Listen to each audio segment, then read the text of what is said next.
7వ అధ్యాయము 11వ వచనం. నీ గోడలు మరలా కట్టించు దినము వచ్చుచున్నది, అప్పుడు నీ సరిహద్దు విశాలపరచబడును. నీ గోడలు మరలా కట్టించు దినము వచ్చుచున్నది. మరలా కట్టించు దినము ఏది? గోడలు. పడిపోయిన గోడలు కట్టబడటం కానీ, ఆగిపోయిన పనులు మరలా తిరిగి ప్రారంభించబడటం కానీ, మనము వేసుకున్న ప్రణాళికలు మధ్యలోనే ఆగిపోయి నిరీక్షణ లేనటువంటి పరిస్థితులు మన జీవితాల్లో ఉన్నట్లయితే, ఈ దినము దేవుని వాక్యం సెలవిస్తున్న మాట ఏంటంటే, నీ గోడలు మరలా కట్టించబడును. అయిపోయిందండి నా పని అని అనుకుంటున్నారేమో. దేవుడు మరలా, ఆ మాట పెట్టుకోండి, మరలా, ఎగెయిన్, మరలా కట్టించు దినము వచ్చుచున్నది, వచ్చేయున్న దేవుని స్తోత్రం హల్లెలూయా. అప్పుడు నీ సరిహద్దు విశాలపరచబడును. విశ్వాస యాత్రలో ప్రతి ఒక్కరూ కూడా ఎవరైతే దేవునికి విధేయత కలిగి భయభక్తులు కలిగి ప్రభువులో జీవించాలని తీర్మానం చేసుకుని ముందుకెళ్తారో, ఆ ప్రతి ఒక్కరూ కూడా సమస్యలు ఎదుర్కోవలసిన పరిస్థితి ఈ భూమి మీద ఉంటుంది. జ్ఞాపకం పెట్టుకోండి. ప్రతి ఒక్కరూ కూడా నేను దేవుని యందు భయభక్తులు కలిగి జీవించాలి అని తీర్మానం చేసుకుని నువ్వు ముందుకెళ్తూ ఉన్నప్పుడు నీకు అనేకమైన బ్యాటిల్స్, అనేకమైన సమస్యలు ఎదురవుతాయి. అనేకమైన పరిస్థితులను ఎదుర్కోవాల్సి వస్తుంది. ఎదుర్కొనే సమయంలో నీవు ఓడిపోయావని నువ్వు అనుకుంటానికి వీల్లేదు. ఏమండి, విశ్వాసయాత్రలో అనేక మార్లు కృంగుబాటు, అనేక మార్లు పడిపోయాను, అనేక మార్లు నా వల్ల కాదు, అనేక మార్లు ఇక ఈ పరిస్థితుల్లోంచి నేను పైకి వెళ్ళలేను అని అనుకున్న సమయాలలో దేవుడు ఎన్నడూ కూడా ఆయన పిల్లలను విడిచిపెట్టాడు. దేవునిస్తా యోబుని జ్ఞాపకం చేసుకున్నట్లయితే యోబుకి సమస్తము ఉన్నదండి, కానీ దేవుని యందు భయభక్తులు కలిగిన వాడు, యథార్థవంతుడు, భూమి మీద అటువంటి భక్తుడు ఎవడూ కూడా లేడు. ఉన్నపాటున అకస్మాత్తుగా ఊహించని రీతిలో ఇదిగో ఆ స్పిరిచువల్ బ్యాటిల్ యోబుకి తెలియలేదు. దేవుణ్ణి ఆరాధిస్తూ ఉన్నాడు, కుటుంబంతో సంతోషిస్తూ ఉన్నాడు, ఇంటి ముందు ఎదురుగుండా, కళ్ళ ఎదురుగుండా పిల్లలు ఉన్నారు, ఇదిగో కోడళ్ళు ఉన్నారు, అల్లుళ్ళు ఉన్నారు, అన్నీ ఉన్నాయి, చక్కగా ఆనందిస్తూ ఉన్నారు. ఎంత టేబుల్ ఉందో డైనింగ్ టేబుల్ నాకు తెలియదు, ఇంచుమించుగా ఒక 25 మందికి పట్టి టేబుల్ ఉందేమో నాకు తెలియదు, అన్నీ ఉన్నాయి. ఈలోగా అపవాది ఇదిగో వాడి మీద కన్ను వేశాడు. దేవుడు పర్మిషన్ ఇచ్చాడు, కొంచెం కంచి తీశాడు. ఉన్నపాటు నా కొడుకులు చచ్చిపోయారు, ఆస్తిపాస్తులు పోయినాయి, అన్నీ పోయినాయి. ఇదిగో భార్య తను ఉన్నాడు. అటువంటి పరిస్థితి ఏ విశ్వాసకైనా ఎదురైతే మనం నిలబడగలుగుతామా అని ఆలోచన చేస్తే తక్కువే.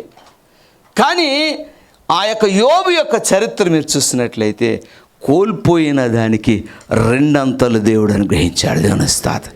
అయిపోయింది, ఫినిష్. ఒక రకంగా చెప్పాలంటే, మన బాటలో చెప్పాలంటే యోబు చరిత్ర మన అరబిక్లో కలాస్. కానీ దేవుడు ఇట్టి పరిస్థితుల్లో ఆయన పిల్లల్ని విడిచిపెట్టాడు. దేవుని స్తోత్రం. ఈ వాగ్దానం మీరు జ్ఞాపకం చేసుకోవాలి. నా మట్టుకు నేను, నీ మట్టుకు నీవు, మన కుటుంబ యాత్రలో, మన కెరీర్లో దుఃఖాలను దాటుకుంటూ, కష్టాలను ఎదుర్కొంటూ, శ్రమలను ఎదుర్కొంటూ, మనము ఊహించినటువంటి పరిస్థితులు మన జీవితాల్లో ఎదురవుతున్న సమయాలలో దేవుడు ఎన్నడూ ఆయన మనల్ని విడిచిపెట్టే దేవుడు కాదండి. దేవుని స్తోత్రం. నీ గోడలు మరలా కట్టించే దినము వచ్చున్న. దేవుని స్తోత్రం.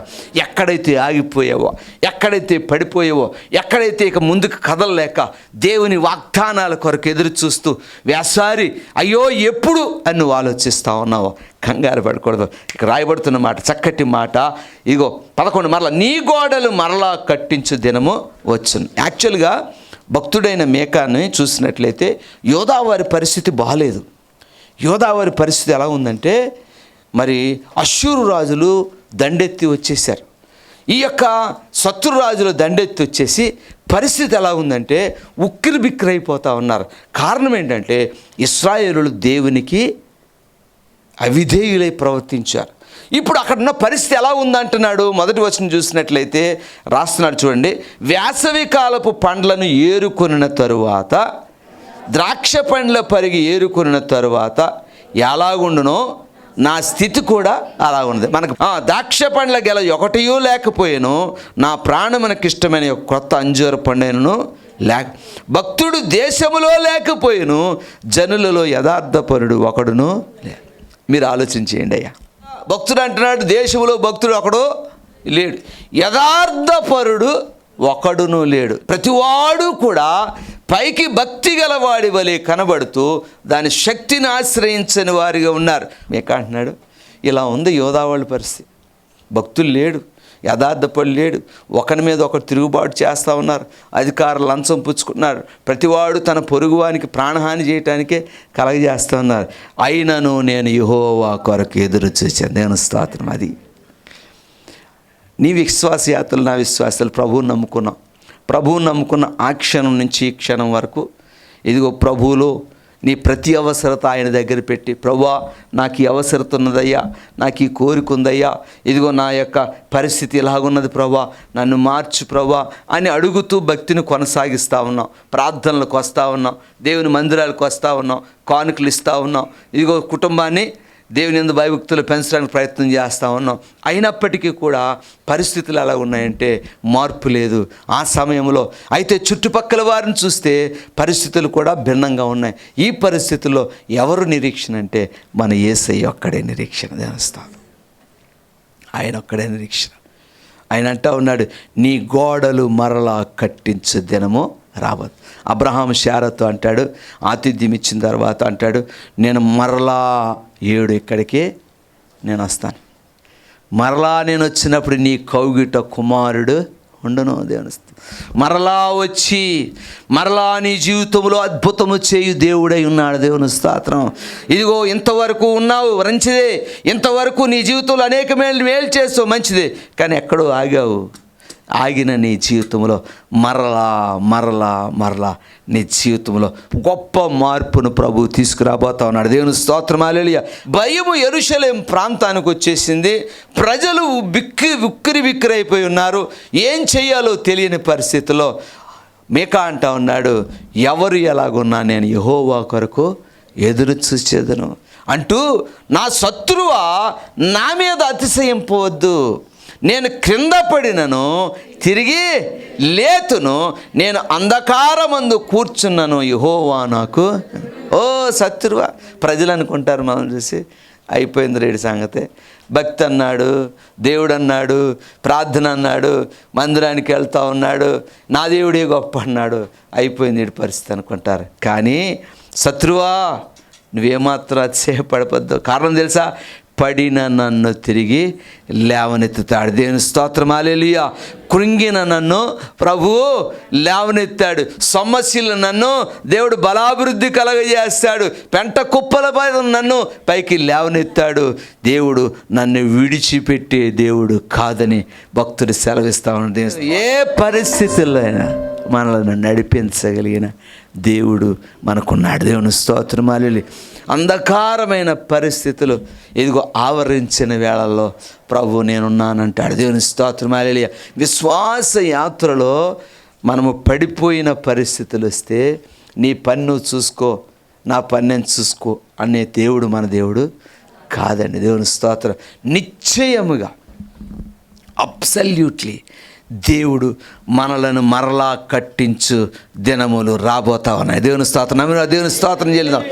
మరి ఆదికాండం 28:15 చక్కటి మాట ఉంటుంది. ఎవరైనా చదువుతారా? నేను నీకు తోడయుండి నీవు వెళ్ళు ప్రతి స్థలమందు నిన్ను కాపాడుచు ఈ దేశమునకు నిన్ను మరలా రప్పించేదను. ఎవరితో అంటా ఉన్నాడు ఈ మాట? దేవుడైన యెహోవా యాకోబుతో అంటా ఉన్నాడు. యాకోబు తండ్రి చేత ఆశీర్వాదం పొంది తల్లి బోధ చేత పద్దనరాముకి బయలుదేరాడు. ఆరాన్ నుంచి పద్దనరాముకి వెళ్ళిపోతున్న సమయంలో చీకటి అయింది, రాత్రి అయింది, ఎవరు లేరు. ఇదిగో ఒక చేయి కర్ర మాత్రమే ఉంది అతనికి తోడు. తండ్రి చేత ఆశీర్వదించబడిన వాడే, అన్న దగ్గర జ్యేష్ఠత్వం పొందినవాడే, కానీ మోసపుచ్చి ఆశీర్వాదం పొందుకున్నాడు. ఇప్పుడు తల్లి చేత బోధించబడి పద్దనరాముకి వెళ్తూ ఉన్నాడు. ఎవరూ తోడు లేరు, తన ఒంటరి ప్రయాణము.